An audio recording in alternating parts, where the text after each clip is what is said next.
Kənd cəmaatı yol sarıdan çox narahatdılar.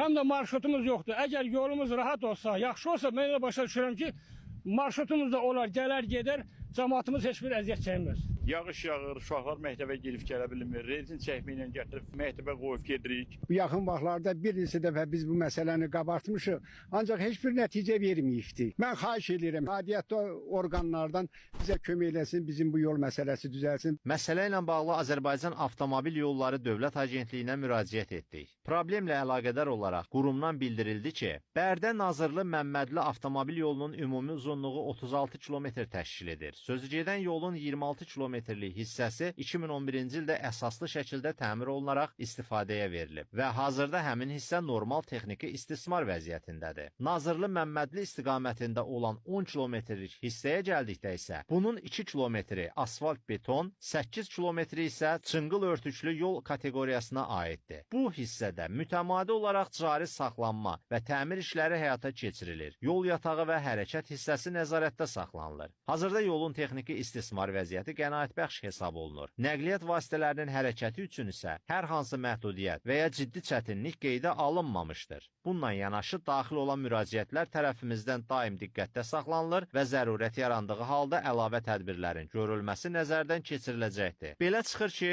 rəsmilərə görə bu problem o qədər də ciddi problem deyil, sakinlər isə dözülməz həddə olduğunu dilə gətirir. Elgün Gəncimsoy, Fəxri Məmmədov, Layiq Qələndərli, APA TV, Bərdə.